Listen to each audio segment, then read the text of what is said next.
activities we do. It is a This meeting is being recorded. It is a group of like-minded technocrats who support each other in their endeavor. We have Mr. Shekhar from Phi Audio Vision. Shekhar Bhave took over the communication division for defense from Philips, and he has grown multifold his activities in that. We are also going to have his presentation very shortly. I will request Shekhar to introduce Mrs. Mohini Kelkar and her Grandmaster activities, because Shekhar is very close to they are family friends to be short enough. So I request her to give introduction. Yes, thank you, Vilas. My pleasure to introduce Mrs. Mohini Kelkar. She has been a family friend for a number of years because of my wife. They were in the same school and same living in the same community. And I will introduce very shortly.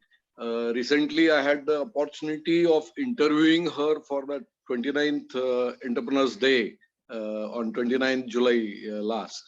And we tried to unfold their journey. She and her husband, Mr. Mohini Kelkar, they are first generation entrepreneurs, both brilliant engineers from VJTI, and both with middle class background, but they jumped into the business because they had decided right from the beginning to be on their own. And they chose a very novel field of metal finishing, and they are today world leaders in that technology field. And the journey which we were unfolding in that interview struck me that the passion for their field is the main driving force for Mohini and Milind. And we welcome Mohini, and please go ahead with your presentation. Thank you. Okay, thank you, Shekhar, for this nice presentation. I request all the participants to mute their microphone and videos to take care of the bandwidth, and do not switch on the microphone in between. We are having a question and answer session around 10:45 a.m. So without spending much time, I request Mrs. Mohini Kelkar to start a presentation. Over to you, madam. Yes. One sec. Yeah. So, good morning, everybody. It is a pleasure to be on this platform, and I heard about this platform from the program in which I was invited, and it is interesting platform, and to share best practices within ourselves definitely will help everyone grow from each other's experience. Each one of us has some unique ideas which, if we share, it will benefit everyone else. So thanks for inviting me on this platform, and I would request the organizers to run the presentation, which is on the topic of how to capture customer requirements. Marketing and sales has been my forte, so to say. I really like to work in this direction, and our company, let me now give you some introduction about our company, because without that what I'm talking will not be relevant. People will not understand it. So the next slide, please.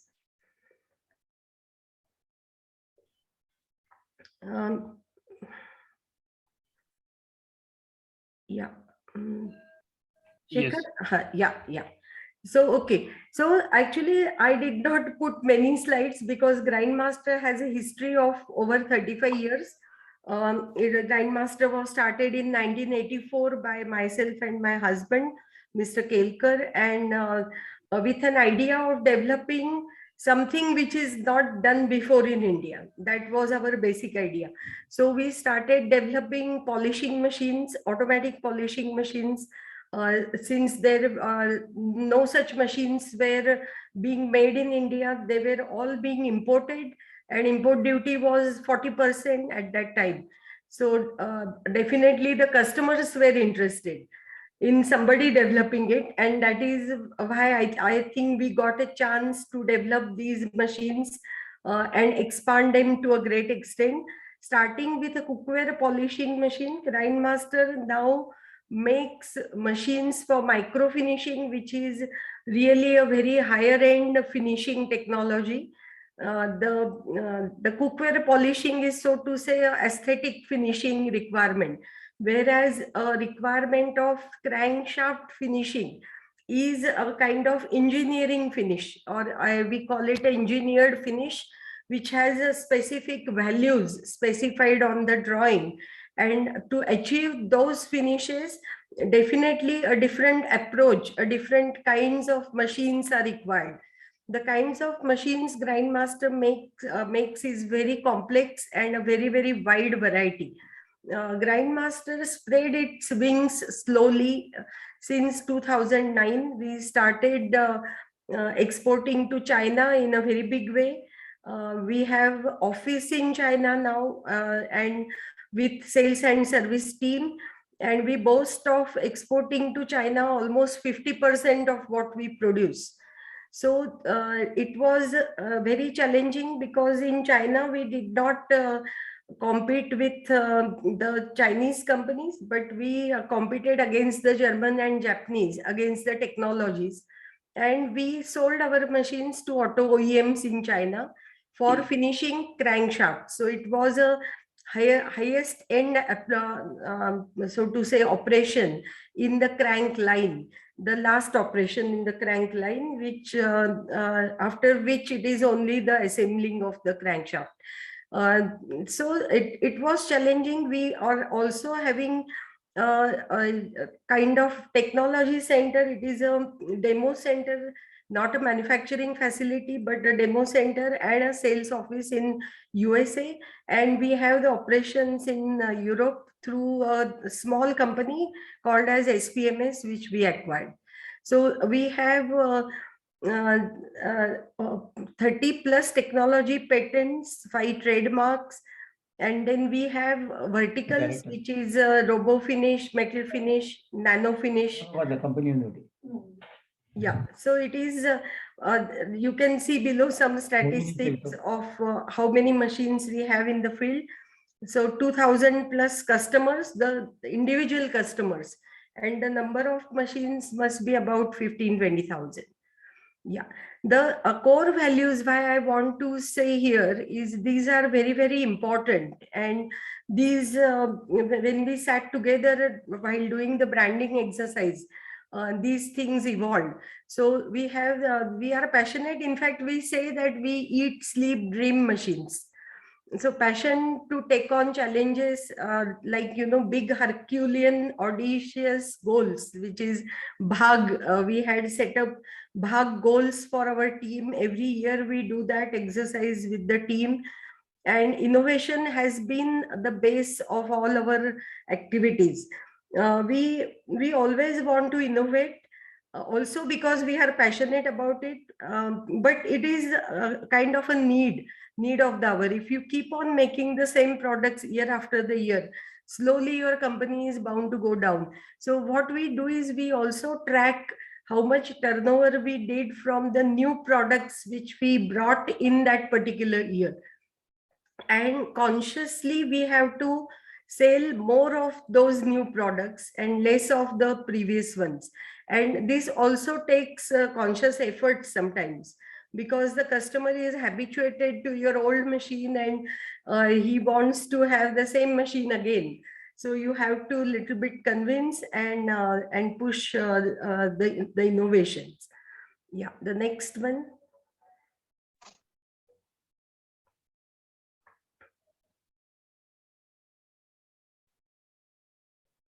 Wait, I'm just moving. Yeah. So as you see here, Is sorry, is the slide changed? I'm not able to see. No, slide is not changed. Wait. Yeah. So this is briefly who we are. You see my husband, Mohini Kelkar, and myself and my son, who is a IIT topper, has joined us about 12 years back. And he has taken the charge as a CEO of our company since last 4 or 5 years. So the company is growing and further growing, making the global footprint, so to say. The next. Yeah.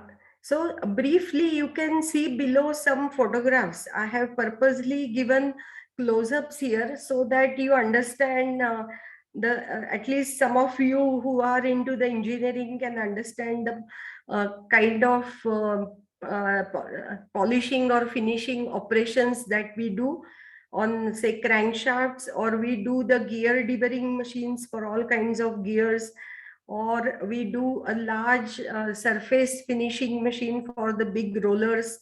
So the basic product range is in terms of nano finish, deburring, metal finishing, automation, balancing, and abrasives. And the application segments are automotive, foundry, tubes and bars, steel, cookware, hardware, general engineering.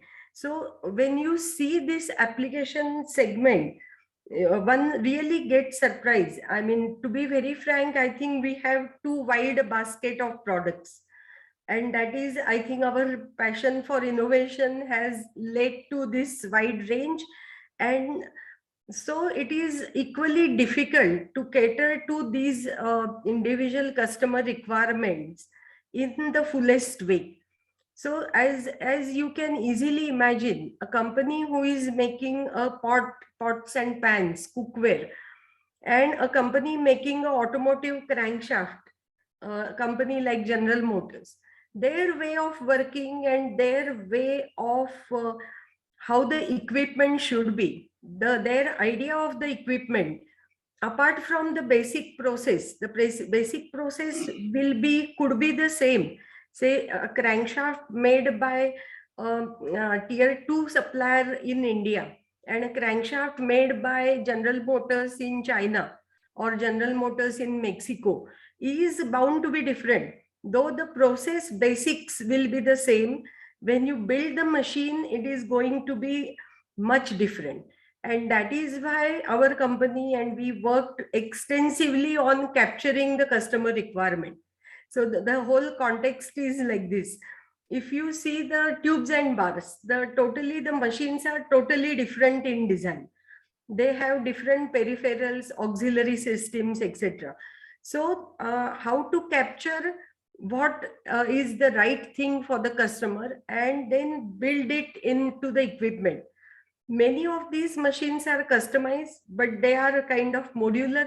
So the heart of the machine, like micro finishing units or polishing heads or deburring heads, they are kind of standardized because they determine the process that we are performing on the part.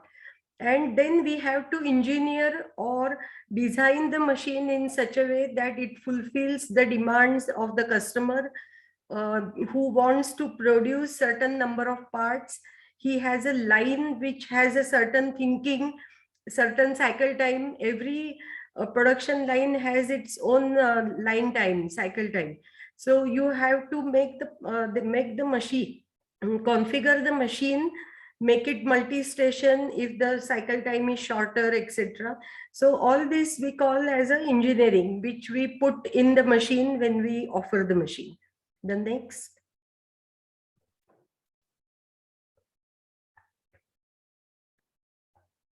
Yeah, the next slide, please. Yeah. So Grindmaster developed its own way of customized machine building because we saw that worldwide the customized machines are typically built in a proprietary or partnership companies in a small way. What I showed you, the range, gear deburring, our competitors in gear deburring do not know anything about cookware. They don't do anything in the cookware segment. The cookware polishing where our competition is, they do not do anything about the automotive. They are making only the cookware polishing machine. Whereas in our company, we have verticals wherein we do multiple kinds of machines. And that is why for every machine building, we had to develop our customized way, which will ensure that the machine is built exactly as per the customer requirement. So what happens is, in this whole process, we indeed develop our own systems, our own kind of methodology of working, our own modularization of the elements that get into the machine. And since we always had an approach of total solution providing, which is not only the machine, but the tools, the process knowledge and the service support, and we track the customer even after the machine is installed. We develop the system to do it. See, when we were a small company, when we started in a garage, everything was done by me and my husband. But when we grew and our growth happened to the extent that we have 300 people now. So it earlier what was easily possible, because you were only handling all these things. We had to develop the system to really do it through the people, through the team. And so the methodology need to be developed and also talked about and explained to the people. In fact, we involved them to develop this methodology of how we do the things. And so we kind of made the gated quality management system, which now next slide, I'm going to talk about this gated system. And I will give you, all this is about how to capture the customer requirement and how it is important to get the right requirement known first to the whole company. The next, please. Yeah, so the quality we think will be built in through this systematic execution of the projects. So every project will have the kind of 6 gates. I'm telling you frankly what happened, what used to happen earlier when we were directly handling the things. It was like every machine we used to, okay, customer has urgency, let us push the design release fast without getting certain clarifications from the customer. And then at the end of the day, when the machine was ready, something was pointed out by the customer that no, we wanted the coolant system not of paper band but of this XYZ, etc., etc. All those things happened. So what we did is we had then the sales order, and which is what I'm going to talk the most in the future further slides. So the sales order is a kind of internal order which we make. So this is first gate. So the first gate, what we say is capture everything that customer wants, put it down on the paper, and then only pass it to the design for the design release, you know. So because unless all these things are properly documented and cleared, there is no point in moving ahead. Actually, this is very logical, but with the pressure from the customer, you tend to skip the gate. So gate means unless this gate is open and the things move through, the further departments will not start the work on this. Then is a design release. So in design release, again, there is a customer involvement. There is some interface with the customer because we make the customized solutions. So there is a DAP approval, which I will talk later. So design approvals. So again, here the interfacing with the customer and getting everything approved becomes the next gate, that yes, customer approves what you're going to deliver. And then comes the manufacturing, actual manufacturing. So the part manufacturing and the handover to the assembly. So finally the machine will be assembled in the assembly, but unless this gate is open, it will not happen. I think this is what the kind of mistakes we did earlier is we mixed up all these 3 things. So once we get the order, we would immediately start manufacturing something which is known, And then we incurred losses because finally we had to fulfill the customer requirement. So it was a hodgepodge kind of. So this, with the gated system, it has become very systematic.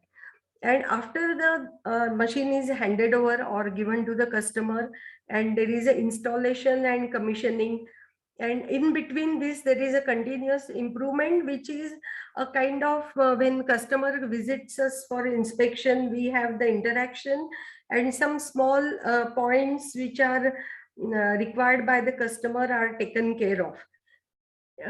But the real improvements can come when we observe the machine in the field with the customer, and those things then can be implemented in the next machine, or by discussing with the customer we can upgrade the same customer machine with the next machine. And then of course the dispatch. So these are the kind of gates that we follow. The next. Yeah, so the topic which was given to me very nicely, so it made my job easier, the requirement elicitation. So to understand what customer needs at quotation stage itself, it very important, because the sales people tend to give something very quickly without understanding the customer requirement completely. This is my experience. And you have to really tell the salespeople, you have to ensure that they do this rather than rushing some quotation. Either they give some low cost machine, or they give some very high machine which customer doesn't want. The point here is this happens in other companies too, at various different levels. In my company, because we are offering customized solutions, it becomes so very important to understand what is a customer requirement. Customized means it is as per customer requirement, right? So we are not selling some standard products. We do have some standard machines, and sometimes the mix-up happens with the when we offer a standard machine and then customer wants customization in the standard machine itself and at our cost, then there is definitely an issue. But see, that the point is the discussions with the customer, very open discussions with the customer and understanding it, rather than jumping to the quotation and even to the order, I say. Because salesperson is very, I mean, he used to call me and say, no, customer wants to order today, right now. I said, yeah, but what he wants to order and whether it is right for him, what are you offering, whether it is right. All these things need to be addressed, because otherwise you end up with the bad order. And we don't want bad orders. We want always the orders which will spread our good name, will spread that Grindmaster is a good company to work with, and we don't want to give something to the customer which does not fit the needs. That fit has to be absolutely happening, and that is why understanding the customer needs is very important. And in our case, determining the right process, because when you talk of deburring, you know, how do you define a burr? The burr created by even every machining process is different. Fine blanking process, or laser cutting process, each burr is so different. And do you think that a heavy burr can be removed by the same process that a light burr can be removed? No, it is not possible. And apart from this, even the sharpening of the tool, resharpening frequency, you all are engineers, all this leads to different amounts of burr, and also the burr position, how the burr direction is, and so determining the right process. The same thing holds good for polishing. What is the input? Even for micro finishing, what is your grinding finish? A grinding machine, if speeded up, creates not the good ground finish, but even the chatter on the cam loops, right? So understanding what is the previous process giving as an input to your machine, and what is the output required from the machine, what kind of finish, what is a deliverable in terms of the results. And then it comes in terms of the how good, what all our auxiliary system equipment needs to be there. But the first prime most important thing is the process, because the process is going to determine whether you are going to get end result, the output values, the finish from the input that customer is giving. And believe me, I have seen right from my first day of experience that in India, the input varies a lot. And it is hard, but you have to tell the customer that, look here, you have to first make your input within a certain range. Then he asks me, then why should I order your machine? Because if I get the input right, I don't need to do the deburring or to do the polishing. Then I said, okay, well and good. Then please do that. If you improve your previous process, you will know that you are getting some consistent burr and consistent surface defects for polishing it. I know that you will come back to me saying that now this is a regulated input in which can give me the regulated output. Absolutely irregular input cannot give you the right output. No process can do a magic. And explanations on this process to the customer are indeed important, because a customer feels when I'm ordering something, I'm going to get magic. Something will happen magically and I'll get the right parts out from my shop. But that does not happen, unfortunately. Every process needs to be well defined, step by step. A process, there is always a tolerance to what you get, the band from this to this values. But there is a limit to that. It cannot go beyond a certain limit. If it goes, you have to then change the process. See, we do have polishing processes which can handle very, very rough surfaces and go to very, very fine. But then I need 2 or 3, 4 processes to do that. So are you willing to have an equipment like that? Then the equipment cost will go up, the equipment size, everything will go up. So this has to be really discussed with the customer. So when it comes to understanding the customer needs, so the process, explaining the process to the customer becomes important. And so when we realize that this really requires lot of deliberation and explanations, we set up a process research lab wherein daily we do customer parts, and customer comes and sees the process, how we do it. The process in wherein he is going to get the final result of finishing results. So in this process research lab, we have even done the research for example, Komatsu in Japan, Nissan in Japan, Mitsubishi in Thailand. They had their parts where the finish values are getting more and more stringent day by day. As the modern engines or modern parts are designed, the finish values are more stringent. So we call the parts in our process research lab and we do the testing of the parts. If it is, we have to do a lot of tooling for that, then we charge for it. If not, then it is done free of cost for the customer. So we know the process well in advance, and we are comfortable with that. In the initial period of Grindmaster, we did all such mistakes that we said, okay, we know how to get a gear debugged, and we just got the order, and then we ended up with a burr which was horrible. I mean, which was not a burr, it was a metal. So all these things we learned through the experience, and now we have well-defined things which the company, the people working with us, they are guided to do these steps and don't never skip the steps like this. So this is what is elicitation of the requirement. The next, please.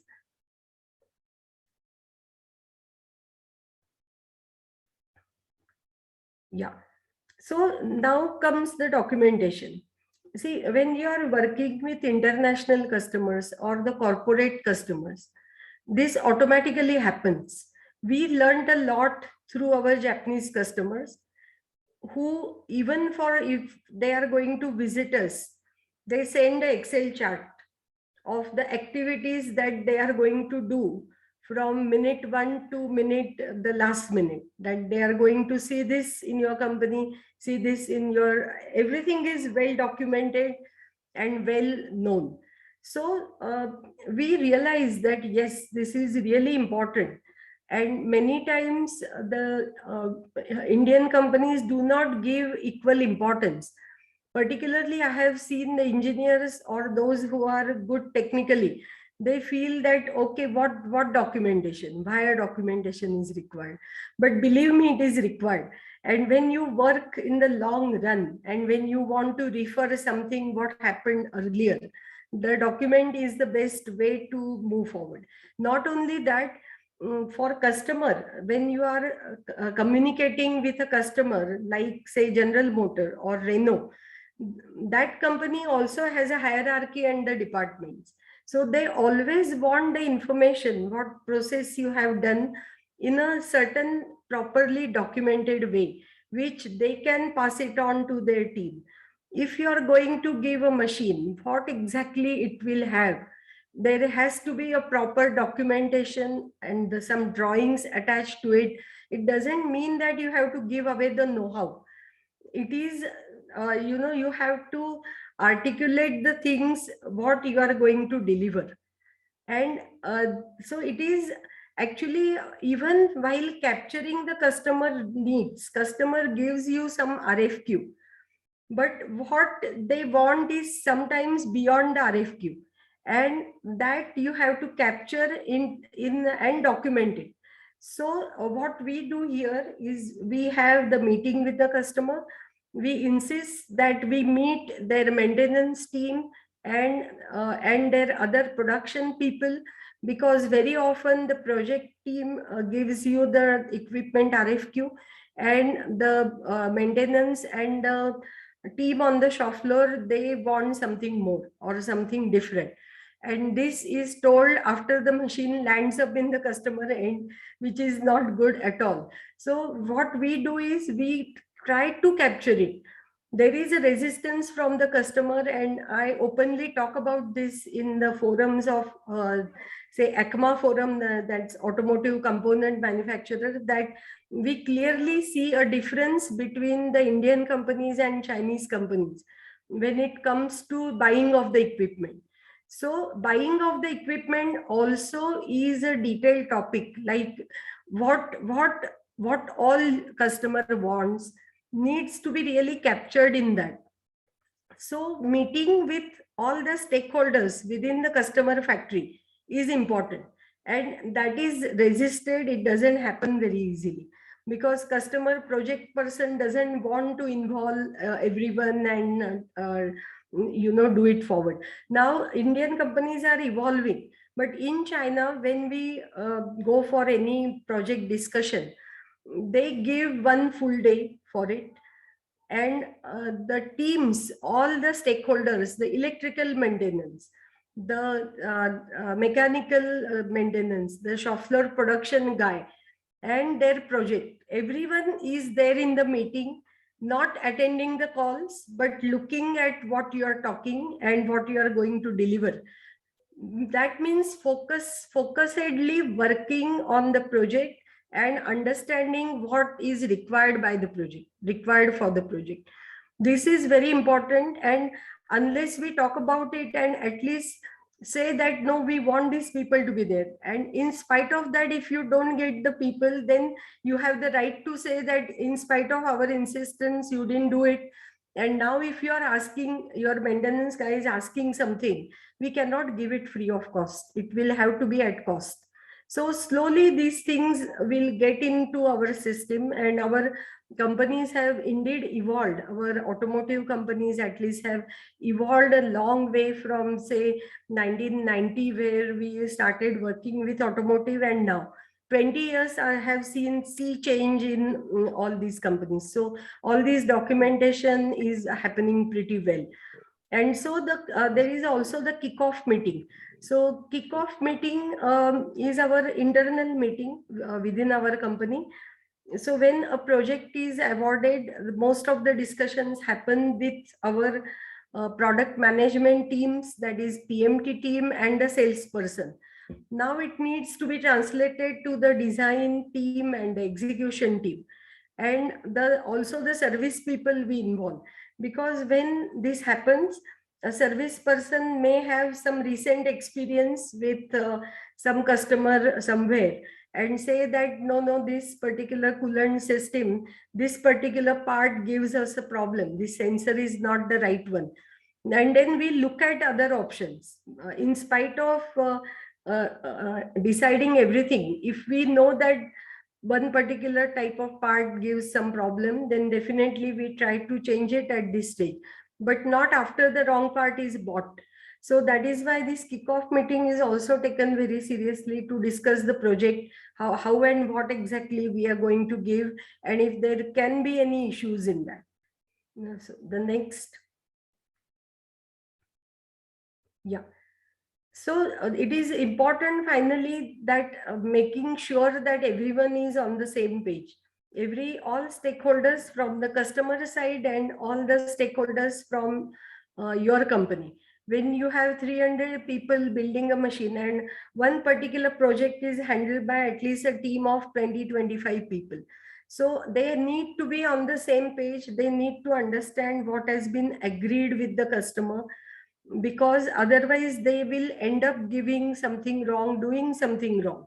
So this we call, there is an internal DAP that as I explained you, when we build the machine, the detailed drawings, before even making the detailed drawings, we put down the BOM and put down all the systems that are going to get into the machine, and hold an internal DAP with all our internal people, wherein they are supposed to tell you if there are some issues in what has been selected in the BOM before it is released for manufacturing or for purchasing.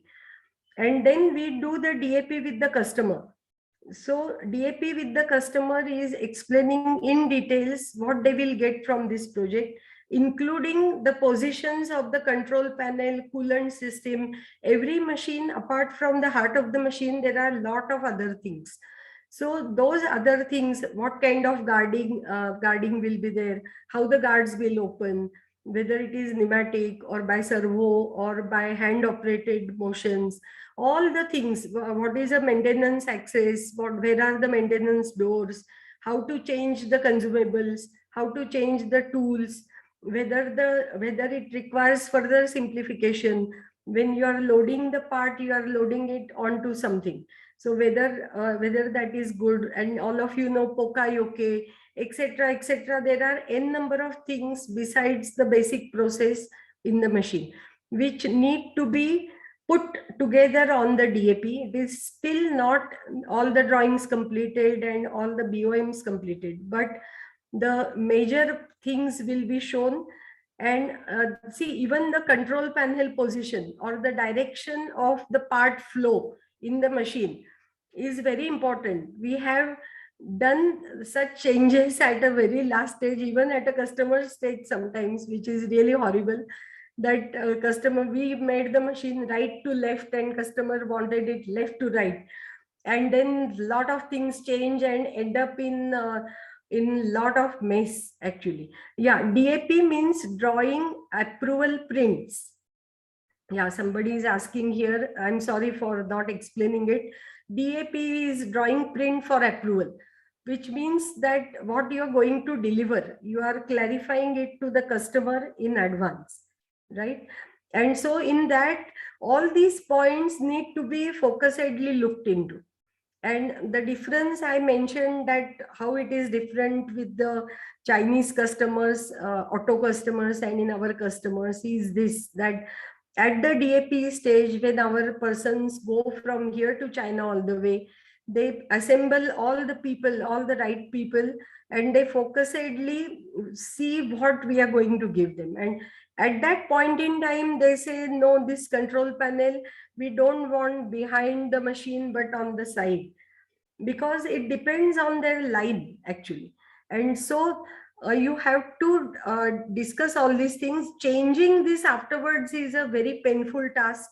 It can also lead to a lot of problems afterwards, because we do believe that do it right first time is the right thing to do. Whenever you are redoing something, there is bound to be not so good things happening. There can be mistakes again when you are redoing it. It doesn't look good at all. The aesthetics goes for a 6 when you are redoing anything. So how to avoid redoing and doing it only right first time is very, very important. And that is what we focus in this meeting. We talk about what exactly we are delivering. Again, maybe go to the customer shop floor and see if the things are in place, if what we have drawn fits in their line or their idea. And so this DAP with the customer is the very important stage. And unless there is a proper DAP approval, we don't move ahead. In DAP, sometimes there are points which come up in the DAP. Then as per our gated approach, we have to first address those points, send the revised DAP and get the approval from the customer. And unless that is done, it will not be released for manufacturing. Now you will say, yes, all this elongates the process, the whole process. But if you think that if we don't do this, and then there are lots of miss outs, after the machine is ready, then you start addressing it. That also has the time impact, and moreover, it is an impact on your own pocket. So it affects your profitability. You do something and then you are going to redo it, you are going to scrap some parts and then make new parts, etc., etc. So to avoid all these things, it is necessary to really put a firm foot on that step rather than on a slippery step, and then move forward. So solving disputes and discrepancies in deliverables. So in DAP stage, it does happen that some people from customer side, because we are assembling all the people, they are bound to say something and they are bound to create discrepancies. So such discrepancies need to be sorted at that stage. And when you put pressure on the customer that unless this DAP approval is there, my company is not going to start making your machine. You will not get it on time then they also, whatever disputes are there, they get sorted out and a clean and clear DAP comes, which means that the person who would have raised this question and made your life miserable after the machine goes to the customer end happens much before. His expectations are toned down if he is expecting too much or what is not possible.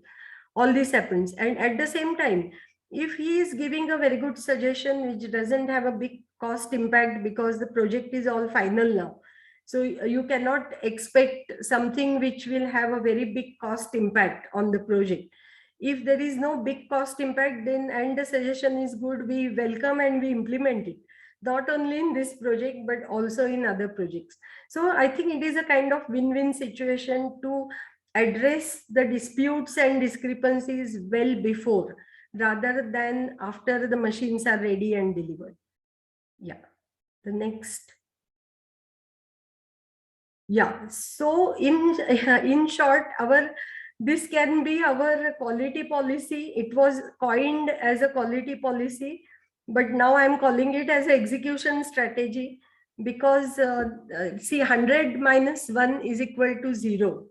This is very catchy slogan, and it is there in everywhere in my company. And so many customers who come or many people who see it, they really talk about it. And that was the intention of putting this catchy slogan, rather than putting lots of words on how we will follow the quality, what we will do and what we will not do. All the parts will be okay, they will be inspected, etc., etc. We thought that we should put this because it has a big, deep meaning. And when you really think about it and talk about it, more meanings come out. To my mind, my first meaning is first understand what is that 100. So that is exactly was the topic. And so I immediately said yes, that yes, I'm going to talk on this topic, because I felt that, why would your employee do not want to do what is required by the project? Why? I mean, there is no real strong reason. He is not a bad wisher of your company. Why he is not doing is probably he is not understanding what is that 100, right? And this is what happens in most of the companies, that 100 is not explained to the full extent, and then you are expecting the working people to do something which is good and which is right. So defining that 100, first of all understanding that 100 of the customer, what customer wants and what is expected from your product by each person in the project. This is a quite an elaborate task. You have to really be at it and follow it strictly the disciplined way. So understanding that 100, and then how do you avoid that -1? Because I have this requires a big discipline, and you have to learn the discipline from the Japanese. That is what we did, at least I did. During my visit to Japan, I was to visit a company in Japan, me and my husband, and then again came the Excel charts. Like, that was first of what am I going to do there, or they set their timetable and they said, do you agree with this or you want any change? That was one. And then came the dining timetable, like what is your food preference, whether you eat this, whether you are allergic to this. So this was a chart actually. I couldn't believe that people have such an elaborate chart on what I'm going to eat for dinner and what I'm going to eat for lunch. It was a bit, actually I laughed at it to start with, but then I realized how the things go like a song, like a nice song, when all these things are done in advance, and I also learned from that. I became more systematic. I learned to think about the further things well in advance. And what happens, what used to happen in my company, a guest is coming, okay, he has arrived at the airport, then he will call the guy and the guy would say, oh, where is the driver, where is the car, and all that. Of course, this is a long time backstory, but planning for the whole day, if any customer is visiting, or when you are visiting a customer, you need to plan it properly. And this needs to be taught, and it needs to be brought into your system, how you work. And so there we had lots of checklists like the Japanese have, MQRs, that is what are the suppose, see, in our micro finishing, crankshaft micro finishing machine, one machine has about 10,000 parts. How do you ensure that each and every part has physically been fitted on the machine? So there are MQRs. We have the sub-assemblies and the detailed list of sub-assemblies which people have to take. If any part is missing or not there, first of all, we don't take it up for assembly if the part is missing. If any one part, even if it is a bolt, you will say, if something is fitted with 4 bolts, I have 2 bolts with me in my MSL stock, I fit it. And then 2 bolts will come later and I'll fit it. Mind well, it doesn't happen. We have seen it, that it is most likely that it gets missed out, it doesn't happen, and then you are in a trouble. So when you say that, okay, you are taking up assembly, all the parts of BOM have got to be there, and then you assemble. You do not start another assembly unless this is complete, because then again you will mess up the parts. Because you should remember that the team working are people who are bound to make mistake. So defining the systems which will minimize the mistakes is something we have to all work at. And that is what these checklists do. So checklist is not only for ticking. So we have to randomly check whether the checklists are properly being followed or just being ticked. So all these things become imperative. You have to do it if you want to make that 100 minus 1 successful. Yeah, thanks. I think this is the last slide. The next one. The next one is, I think, the thank you slide. I'm just trying to, Yeah. yes. So thank you. Thank you so much for patient listening. And all what I said, actually, if you sit and think, it is very logical. I mean, I have not invented something, I have really not invented something, but it has been evolved as our company grew and as we faced the difficulties with the customers at the last minute. Then we had to revise our systems and try to make something which reasonably works. Thank you very much. Thanks all. And now I'm open for the questions. I think we are well within the time limit. Yes, madam. Okay, thank you very much, Mohini Kelkar, madam. Wonderful presentation. Doing first time right is a really catchy, and but it has got a lot of difficulties behind. And 100-1 is a very good concept. We really like. Contract review is term what we learn in TS as well as ISO, and it is really need to be seen deeply. And when you deliver your machine first time right, the kind of satisfaction that you get, rather your customer and yourself, is really something which you and customer only can understand. Yeah. Friends, now we will throw upon this session open for question and answer. First, identify yourself and then ask the question. Please go ahead. And there are some questions in chat box. Those also will be answered. Yeah. So if I read the question, non-stick property possible for aluminum utensil, cooking pan, mirror finish tawa, what finish appropriate? Can I avoid Teflon coating? Do you have such facilities in Pune or any machine manufacturing? Tawa finishing is my present problem. Quantity presently is not very large, maybe 100-200 per month, patent filed. Okay, so as far as aluminum utensil cooking pan, tawas are of different, the non-stick property to the best of my knowledge can be given by multiple things like hard anodizing and Teflon coating, and people say that tri-ply also gives some non-sticking properties, but each process has its own limitations, as I say once again. So what you are making depends on what again your end customer wants or what the competition is doing.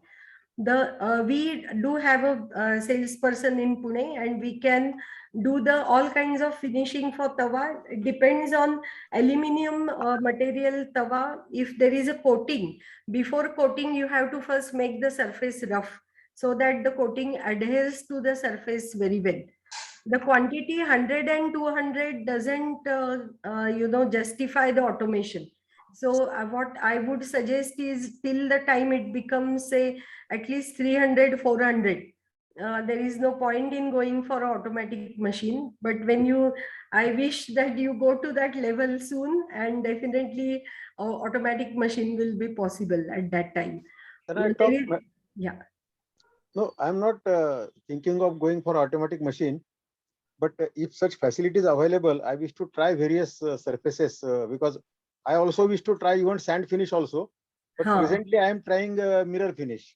Okay. So that it looks little attractive. And I have experienced myself that not for chapati making, but where somewhere else for milk boiling, mirror finish gives a better non-stick property. So that I thought that if I do it for tawa also, can I get that non-stick property without going for Teflon coating? That was my idea. No, I don't think so, frankly. But I'm not an expert in the design of the cookware. No, it's okay. I think, madam, this question is too much related to the product. Let's go for the customer requirement capturing question. Next, please. I think Bedarkar have raised his hand. Please go ahead. Madam, wonderful experience and wonderful experience sharing. The logical next step is, after, we would like you to continue this talk into how you actually implement it, because getting salespeople to clarify in such fine detail so that you don't make you get it first time right, is quite difficult. Yeah. Especially when you have such a large organization. I mean, wonderful how to hear from you how you have implemented this. Yeah. Additionally, 2 more points is we'd like you to elaborate on how you have making lists is just one part of the story.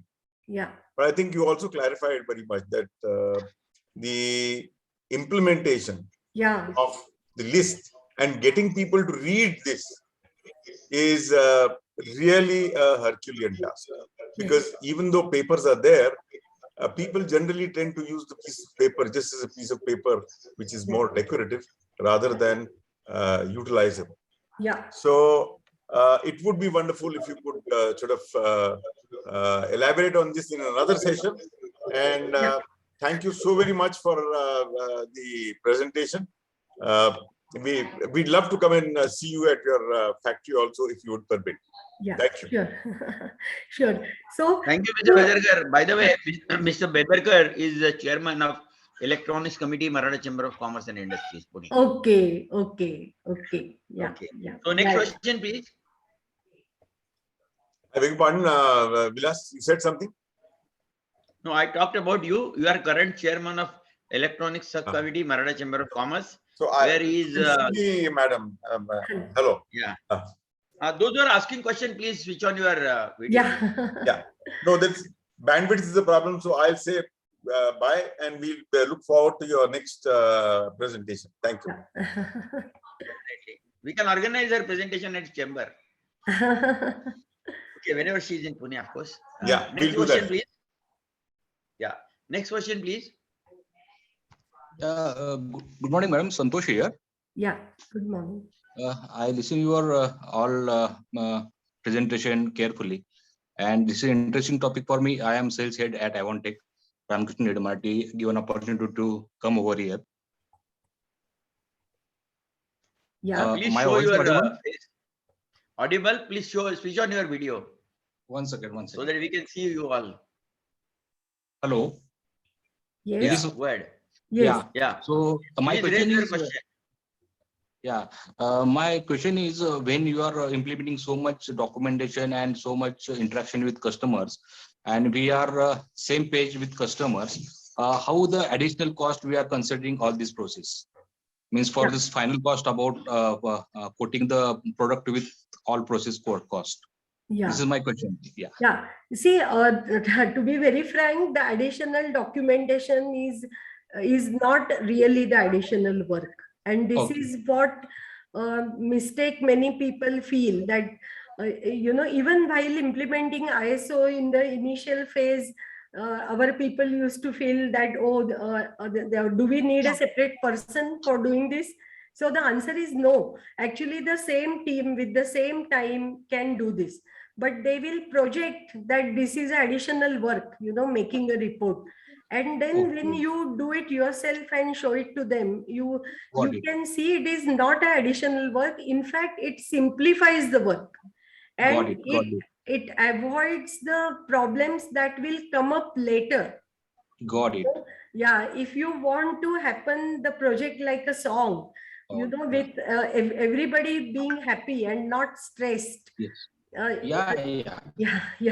When customer is satisfied with all the process, definitely they will repeat the order. This is the, I think, guess from this process. Not only that, जे आत्ताचं तुमचं जे project आहे तेही full सॅटिस्फॅक्शननी customer कडे जायचं असेल तर या सगळ्या गोष्टी हे करणं गरजेचं आहे आणि कस्टमरलाही ते पटवून देणं गरजेचं आहे आणि त्याच्यासाठी वेगळं मॅनपॉवर किंवा वेगळी कॉस्ट असं येत नाही. In fact you and up saving the cost. कारण की जे तुम्हाला लास्ट मिनिटला जे कस्टमरशी हे घ्यायला लागलं असतं, म्हणजे त्रास जो झाला असता किंवा कस्टमरनी लास्ट मिनिट काही तुम्हाला करायला सांगितलं आणि तुम्हाला ते करायला लागलं असतं तर that is a cost, right? और if you don't simply if you don't do it at that point, then you're going to lose the customer. So there is a cost, there is a much bigger cost than the cost which you're whatever cost you are putting in making this. Yeah. Thank you, madam. I Okay, got it. next Really, question. presentation very useful for me. Yeah. Thank you. Yeah. Thank you, Santosh. Next question, please. Mr. Shekhar, please introduce yourself, switch on your video and ask the question. He doesn't need any introduction. Okay, go ahead, Shekhar.